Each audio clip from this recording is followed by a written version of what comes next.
as Norway is south to the Sami.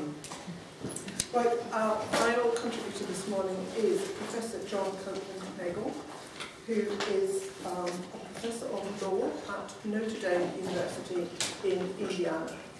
Professor Nagle has a special interest in environmental law and has written widely on it.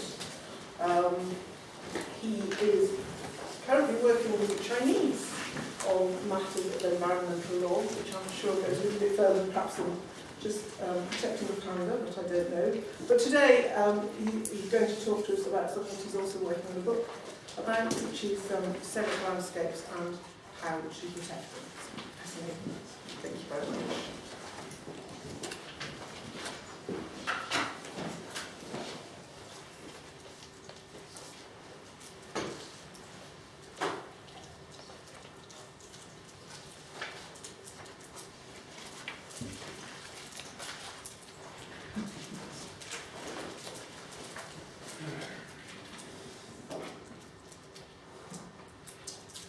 Thank you so much for inviting me here on this beautiful day in this beautiful place. I can't imagine a kind of better setting to talk about what I get to talk about today, which is the fact that, we, and by we, I think that is something which I think a lot of people would try to identify exactly how this happened and who we are. But we love scenic landscapes. There's something about natural beauty which has a real attraction to peoples of all sorts of different cultures and places.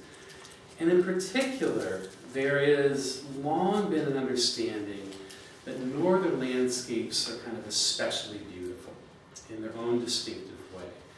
And that's what I want to focus on today, drawing from some of the work I've been doing on U.S. national parks and relating that to some of the kinds of things we see here, not only at Orkneys, but at similar places. But try to look at a few questions about that. Why are we so captivated by scenic landscapes?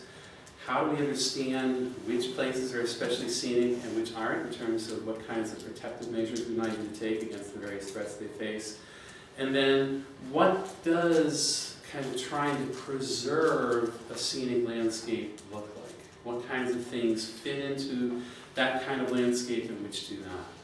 And I'm going to start by talking about the U.S. national parks to begin with, because it's a particularly appropriate time to do that. This is the 100th anniversary of the National Park Service in the United States, which was created just on the eve of World War I, signed into law by President Woodrow Wilson, even though by all accounts he had absolutely no interest in any of this stuff. But his sort of people in Congress and others at the time that we pushed for this. There had been national parks at that point for nearly half a century, dating back to Yellowstone and Yosemite. And there was a Park Service which put all this together. So we're now celebrating the 100th anniversary of that. And I think it's a recognition that, let me focus on the Americans' perspective on this for a second. It's pretty striking in the U.S. how much pride people take in the beauty of the country. This isn't to say that other countries don't. But I think there's a sense in which it's of particular importance to the U.S. because we're jealous of everyone here. We don't have 12th century cathedrals. We don't have the cultural artifacts and the other kinds of communities and the history and the civilization that Europe had. And a lot of the U.S. National Park movement was a conscious reaction to that, to try to build on the fact that as we began to see the entire North American continent, that there were some pretty remarkable things there. And so, if you experience this in the U.S., you know that the national parks are uniformly beloved. Millions upon millions of people visit them each year. Last year, there were more visitors to the U.S. national parks than any year before. What many people wish was the national anthem in the United States, America the Beautiful, because it's much easier to sing than the Star Spangled Banner. America the Beautiful is precisely that. It recognizes that it was Catherine Lee Bates, a Wellesley College English professor during the time my grandmother was at Wellesley. Bates took a train out west. She'd never been out of New England before. She made it all the way to Pikes Peak in Colorado and was just struck by all these kinds of things. The Purple Mountains majesty, the amber waves of grain. This is what we sing about in the U.S. And so, if you look at the range of U.S. national parks, you'll see that there's certainly cover the range in the United States. You find everything from places in the Virgin Islands and Hawaii, you find Yellowstone and Grand Canyon, all sorts of things like that. But amidst all of that, it's the northern ones, which I think are in many ways the kind of most intriguing, even in the U.S. And in the U.S., what that means when you talk about northern is Alaska. There's a sense in which I suppose, Acadia in northern Maine, or some of the parks in northern Washington close to the Canadian border are northern in a sense, but Alaska is the kind of whole unknown. And really going back to when John Muir, after he left Scotland and arrived in the U.S. and traveled all over, and to this day is one of the leading writers and influencing, his writings influencing how we think about these ideas. He's most famous for his writings in Yosemite in California, but he also wrote a lot about, and he visited Alaska, and just the prose he used there to describe the wonders of what he had seen, because one thing about Alaska is it's on a scale that you don't find anywhere else in the U.S., and indeed many other places as well. So today in Alaska there are 8 national parks out of the 59 in the entire United States. Those 8 put Alaska second only to California. California bumped ahead a couple of years ago. It got its 9th, a relatively small little park at Pinnacles, which is quite striking in its own way. But Alaska has had 8 national parks, and they're some of the biggest and some of the most spectacular. But they're also some of the least visited. And it's that combination which kind of raises some questions here. So what I'm going to kind of try to do is kind of start by the question of what is it that makes Alaskan landscapes scenic? So here are the 8 Alaska national parks. Denali, formerly known as Mount McKinley, the first Alaskan national park dating back to almost 100 years ago, right around the time of the Park Service. Most famous for the mountain which gives the park its name, Denali, as well as all sorts of wildlife there. I will say from experience, as well as the experience of others, that it's quite a treat to be able to see that, because often the mountain is surrounded in clouds, which kind of takes away from the scenic pleasure perhaps. But even so, there's a sense of something really incredible, kind of amazing behind those mountains, behind those clouds. Wrangell St. Elias. This is one in southeastern Alaska, which is the largest national park in the United States, also one of the least visited. All except 1 or 2 of the national parks in the kind of lower 48 U.S., the mainland, as it were, you can reach by road. There's a few Iowa ones you can, and one that is disconnected. But in Alaska, fewer than half of the parks can actually access by road. So you either have to take a plane, you have to take a boat or something like that, which accounts for the fact that Wrangell St. Elias, even though it's one of the largest parks, and although I've not visited it, by reputation one of the most scenic, it is also one of the least visited. And so you just kind of see these incredible kind of wintry landscapes there. Lake Clark National Park, kind of south central Alaska. Again, you notice the mountains, you notice the importance of the water and the colors and the features here. There's one other thing you might notice if you look at this, and this will continue through most of these pictures. You don't see any evidence that we were ever there.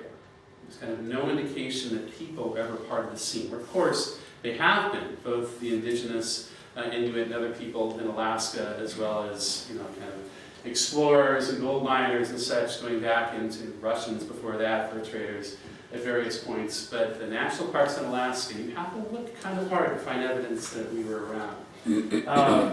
Believe it or not, one of the national parks in northern Alaska, this is the second most northern national park in the United States, features sand dunes, Copeland Valley Sands, northwestern Alaska. You have these kind of foreboding mountains there, but you've got these sand dunes, which if you didn't know any better, you think that David Attenborough was about to tell you about something happening near the equator.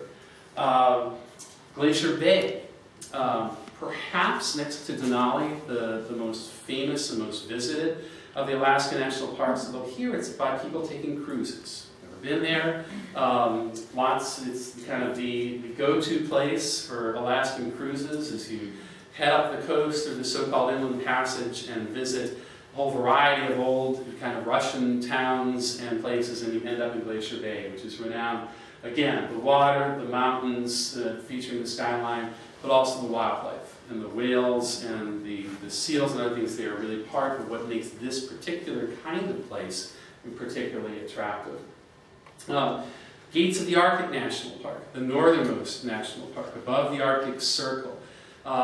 Supposedly, it's just supposed to be spectacular. The superintendent of the park for the National Park Service, I've gotten to know through some research that I've done, and I promise that I've gotten to know, and I've gotten to know him and helped him, not just because I'm hoping to scrounge an opportunity to visit, but indeed I think I am going to get a chance to see this in the fall. It's completely inaccessible. No roads anywhere close to it. There's no towns, there's no villages. So to get there, you're taking small planes, and then once you're there, you're really left to your own devices. And there's some pretty spectacular things to see there.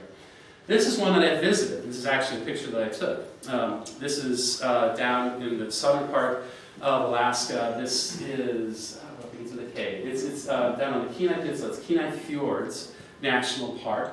Known for, again, lots of glaciers there, the kind of sense of a haunting clouds the day I was there. But when I visited, we saw black bears and we saw all sorts of marine wildlife in the cruise we took around this area. And then finally, Katmai National Park, about which I'm going to say more in a couple minutes. Southwestern Alaska. It was actually the second Alaskan area to become join the national park system about 100 years ago. At the time, because if you look back into those mountains, there's a volcanic range, and in 1913, the largest volcanic eruption in North American history occurred there. Completely covered this landscape that you can see there in, I think it was like 50 yards of silt and debris and ashes. It did so, it landed all these streams, and so for decades thereafter, the water in the streams, which were covered by all this hot ash, would steam up. It became known as the land of 10,000 smokes, so it's even more famous for other things today. There's a lot of similarities to these places. Okay, there's the sense of immensity. That just the dimensions of this are extraordinary. There's a sense of solitude and openness, which you see throughout the north as well. There's a sense that water is important here. That it is the interaction, whether it is truly on the coastline of the ocean or whether there's the lakes and the rivers running through it, that's important. But it's not just water, it's frozen water, it's ice, it's glaciers form part of the spectacular part of what we look to see. When John Muir traveled in southern Alaska, that's what he was kind of most excited about, was writing about, in his case, actually scrambling over and exploring the glaciers. The wildlife is an important part of this. Whether it's the bears that you see or the polar bears, if you get far enough north, whether it's the marine mammals, bald eagles, you name it, that's part of what attracts us to these places, is to be able to see things in a more pristine, not pristine, mind you, but a more pristine state than you might find elsewhere. And although they're not pictured here, there are some places within the Alaska National Parks where there are cultural sites as well. But as I'll talk about, this is much less of a significant feature within the Alaska National Park system than it might be, say, when we talk about the Scottish National Scenic areas or other kinds of places as well. So this is what we're attracted to.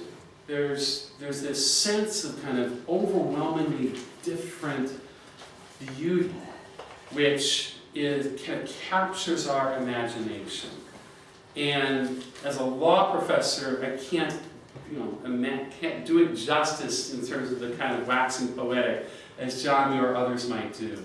But it's a very intangible but nonetheless very real sense that this is something of incredible value. So with that in mind, what are the kind of challenges that we face to this? What are the threats that we face?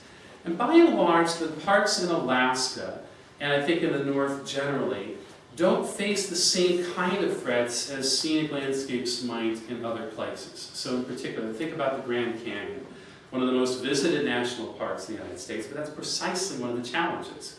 We have over 3 million people visiting a year trying to see these things, but then you have people wanting to take flights over them and take motorized boats down through them, and you have proposals to build entire new communities right outside of them. We love our parks to death. And that's a real challenge throughout the U.S. with many parks. Not so much with Alaska, as I'll talk about in a second. So what are the challenges in Alaska? Well, one, actually, this, back to this second. Okay. And Alaska. So in Alaska, one of the challenges, as has been kind of alluded to here, is oil development, energy development. Okay? Some of that is on the North Shore, not shore, the kind of Arctic coast on the very northern edge of Alaska, whereas it happens right in national parks, but nonetheless there's some pretty spectacular places. This is the Arctic National Wildlife Refuge, which is not a national park, it's a national wildlife refuge, established by President Eisenhower in the late 1950s, largely because of the caribou herds, which migrate through there on the order of up to 100,000 animals. These are places which are, this is a place which is incredibly remote. There's some native villages there, but there's no roads, there's nowhere to go in. And the number of people who actually visit it is very small, but it takes on a kind of outsized understanding of the American consciousness because it's become one of the most kind of iconic places that we debate about. Because on the one hand, people are never going to get to see this. The number of people who get to travel there is minuscule. But then you have others who think this is what is the appropriate development as well. Okay? Porcupine, the porcupine caribou herd, they're doing fine, by all accounts here. But it's certainly a different look. Okay? And so one of the challenges is where do we allow development to occur? And in particular, energy development. Where do we allow oil development to occur? This is obviously a much greater problem when we're talking about the concern when oil prices, were higher, when we needed more oil, all these sorts of things, as oil prices have dropped. Obviously, that's had economic consequences for the oil-producing regions, but it's also kind of spared a little bit of the pressure here. But it's a pretty intense debate because the status quo in the Arctic National Wildlife Refuge is you can't allow oil drilling, but it's not formally designated as a wilderness, which I'll explain what that means in a couple of minutes. So it is there, you can't drill, but theoretically some other things could happen, so how do we balance that out? That's one kind of concern is when you have scenic landscapes, what kinds of development are appropriate there, which are inappropriate, and again, particularly from my perspective, dealing with legal issues, who gets to decide how those choices are made. Second kind of threat is the amount of visitors. And here let me tell you the story of Katmai. Katmai, as I mentioned, is the national park in southwestern Alaska that was created as a result of volcanic eruption 100 years ago. Today it's most famous not because of people wanting to see the volcanic part of it, but because there's something else they can do. And I actually got to do this. So I flew in on my little two-seater seaplane from a few miles away, journeyed all the way Indiana to Seattle to Anchorage to King Salmon, out to Brooks Camp where we landed on our plane. Kind of see what we're talking about here. This is what the area looked like when the volcano, kind of shortly after the volcano. It was discovered, kind of the first visitor there, first kind of scientist to discover was a geologist from Ohio State University named Robert Griggs, who visited there soon thereafter, wrote a number of stories for National Geographic. As it happens, his great-granddaughter played basketball for my daughter Laura, who's actually here today as well. Small world, how that kind of worked out. This is how I got to Katmai. Okay, so I get there, and then I set up my tent, because if I wanted to do anything besides set up a tent, they do have lodges, and if you got $600 a night to share a cabin with someone, more power to you. That's certainly going to dissuade others, at least me, from staying in the cabin. So I was in my tent, and I'll get back to those gentlemen in a moment. I took a trip down this road to see the area where the volcano had erupted, and then I hung out along the Brooks River. And that's what I did. Because the brown bears have become the star attraction at Katmai.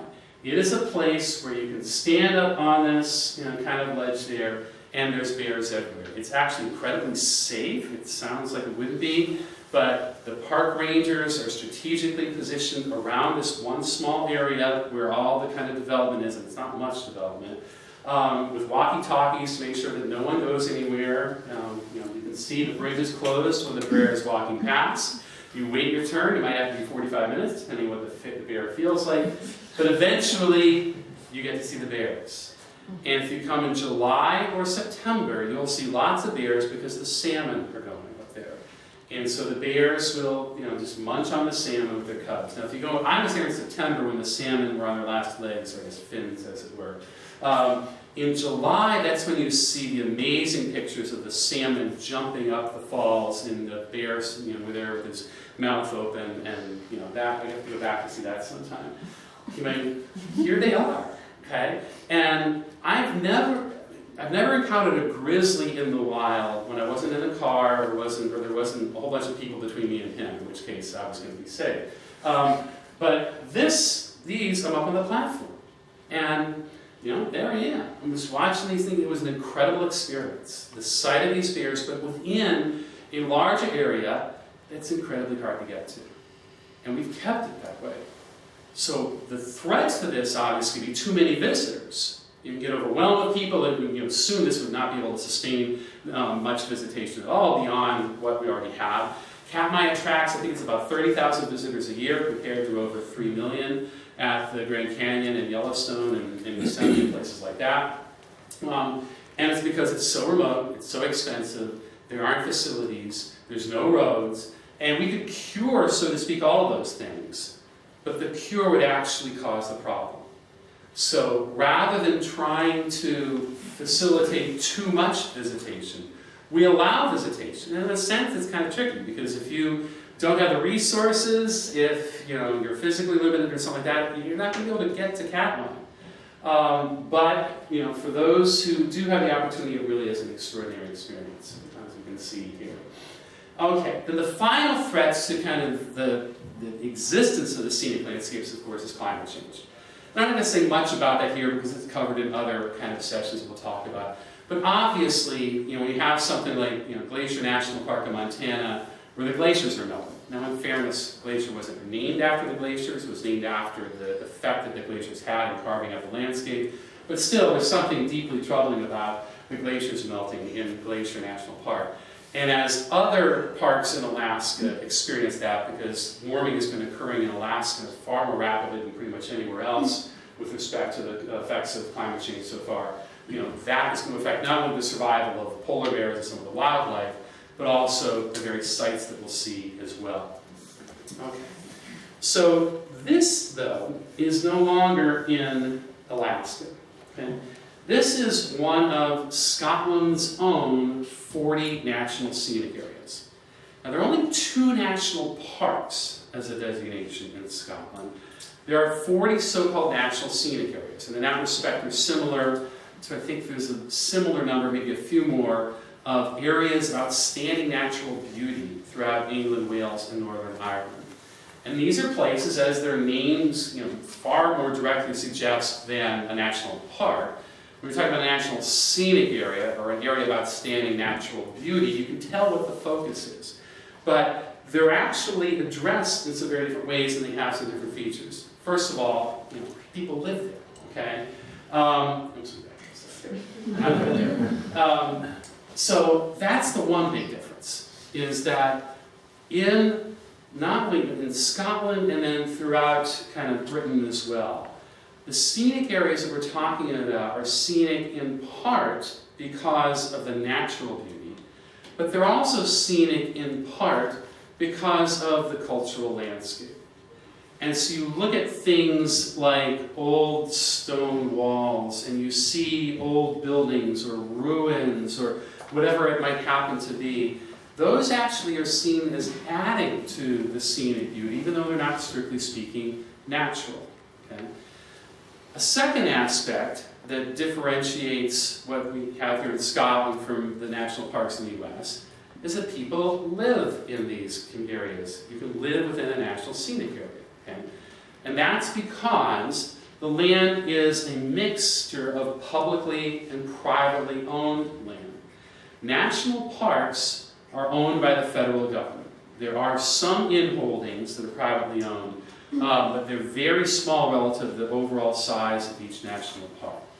But the Scottish and English model is very different. So not only for the scenic areas and the areas of outstanding natural beauty, but even for national parks themselves, there's villages and there's small towns. And the Cotswolds, which I visited a few years ago, that's a national, it's not an area of outstanding natural beauty. The idea is that we're not necessarily trying to separate the people from the landscape of which they're a part. America, the US, has much more of a sense of natural beauty of being something other. That we don't really belong there except to enjoy it. And the more of us that are there, the less we're going to be able to enjoy it. Okay? Whereas this model suggests that you can have incredibly picturesque villages along the seashore. You can have other kinds of features there which are built by us, but which add to the scenic beauty of the area rather than subtracting from it. The other thing which I think helps with preserving this kind of role model here is the fact that, by and large, the national scenic areas in Scotland, and these include, just not far from here, West Mainland and Hoy is the closest one. Get to see Hoy for the first time tomorrow. Shetlands is one. Fair Isle is a national scenic area, then a bunch kind of in the Highlands and in some of the Western Isles in particular. All of these are not tourist destinations because they're national scenic areas. Okay? You don't see the same amount of promotion of visitation to going because it's a national scenic area. You might see people trying to be encouraged to come to visit for all these other reasons in the community and those sorts of things, but the designation isn't the selling feature. Whereas there are parts of Alaska that, if I wanted to go visit Gates National Park, instead of the area that's just across the river, which isn't a national park, there's much more of a sense that we go to the national park. The brand means something more. And so, as a result of that, the visitation in those areas tends to be greater than it might have been if it wasn't quite as profound a kind of meaning for the designation. So what you find then is that the US model says that scenic places are those which we essentially enjoy the scenery, the natural scenery. The natural scenery of the north, which is particularly spectacular. And we're particularly diligent to make sure that we don't overwhelm that scenery, because in many respects, those kinds of landscapes are pretty fragile. Okay? And we don't have the same appreciation necessarily for the people's role within it. Even within the kind of indigenous communities within Alaska, they're not seen as somehow adding to the beauty of the area in the sense that some of the small towns in these areas might be. I skipped over a few slides that showed a few of the Scottish ones earlier, kind of visible differently. So let me just kind of conclude with this. This is actually the view from Strongness over to Hoy. I wish I'd taken this picture. Maybe by tomorrow I'll be able to. But what I think is exciting about this whole idea of scenic beauty in the north is that we have a common understanding that these are areas which are uniquely beautiful. What's uncommon, where the difference is that in Alaska, that's purely because of the natural features. Here, in the Orkneys and elsewhere, there's an appreciation that natural beauty can actually include things which aren't particularly natural. And I think if there's anything that the US can learn from our otherwise impressive experience with national parks, is to better embody that. To try to find an appreciation that beauty isn't something that is only the result of natural processes, but that we can actually contribute to a landscape in some circumstances as well. So, stop it there.